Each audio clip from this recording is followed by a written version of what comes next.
Okay, so this is my week 4 journal, I believe. I think it's week 4. um, for my INTS Global Perspectives class, this is the service learning class. We are doing this service learning project for the students in Zanzibar. We are currently in the middle of developing our lesson plans for all 16 of the lessons we were given in the syllabus. The syllabus covers Standard 1 and Standard 2, which is the equivalent of first and second grade. So this is going to be very young children that we are just really trying to create a new and engaging curriculum for them out of this pretty, blank slate syllabus that we were given. As I talked about last week in my journal post, we had an opportunity to video conference with our community partner in Zanzibar, and we were able, she gave us a presentation, and then we also were able to ask a lot of questions we've had.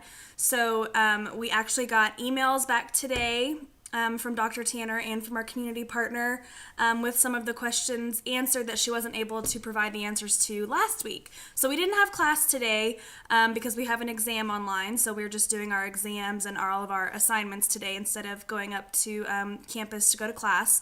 So through the email, she answered a couple questions for us about the number of students that are in the classes. She was able to actually go to one of the primary schools in the area of Zanzibar that she is in. I think it's called Boo Boo Boo. I think that's what it's called. Anyway, so she was able to go to the primary school in that region of Zanzibar and talk with the headmaster of the school and ask him a couple of those questions that we had last week that she didn't directly know the answer to at that time. So it's great news and also kind of bad news. The good news is that we did get these questions answered, and that she's also going to be able to talk to a different school here in the near future and give us some perspective from that school. But the bad news is in this particular primary school, which is where our lesson plans will be directly going, there are 40 children in these classes, these English classes, and they go to English class twice a day. There's about 100 students in the school itself, so half the students go to English class for 40 minutes, or I think it was 35 minutes in the morning, and then the second half go to English class for 35 minutes in the afternoon. So this presents a little bit more of a challenge.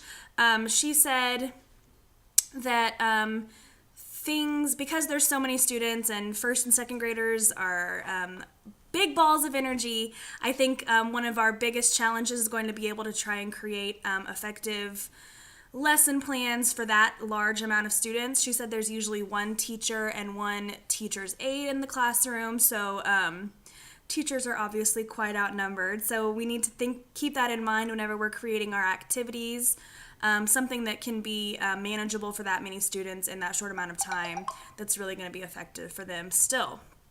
She also did say, to give us a little bit of comfort that even though that particular school, she said, is one of the most run-down and underprivileged schools in the area, even though that particular school is overcrowded in the classroom, she said that there's other schools in the area that aren't as crowded and that some of our other activities will work great for. So she said that, not every activity that we come up with will work for that school, and that's perfectly fine because other schools can use them and try out our ideas, and that can be really helpful to them if it's not to everyone. So I think if at least we're making some kind of a impression and offering some kind of assistance just to improve any part of their learning experience when it comes to the English language, I think is a great improvement in itself.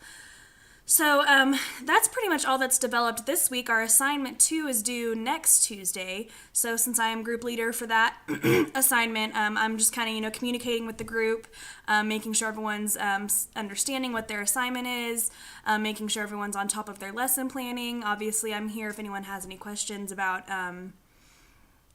ideas for their lessons, if they're having some type of creative block, I've offered my help, so so far it seems everyone's on top of it. I haven't had anyone come to me with any type of concerns about the assignment, so hopefully I receive everyone's lesson plans this Sunday night, and then I can kind of go over all of them, make sure it all makes sense and looks good, make it all uniform, and turn that in as our assignment 2 for our group on the following Tuesday. February 24th is when that assignment 2 is due.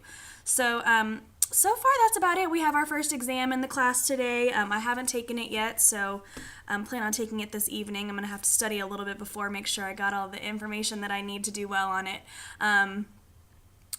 So far, that's about it, though. I think it was really awesome that we got some information, more information from the community partner. So helpful to have her there. It makes a lot of our process is a little bit more easy to understand and easier to create a plan to tackle because of that information she's able to provide us. So that's all I have this week. Hopefully next week we'll have some more information. We'll have actually some hard copies of what we're actually going to start developing for these kids as far as the curriculum goes. So I think it's going to be really awesome.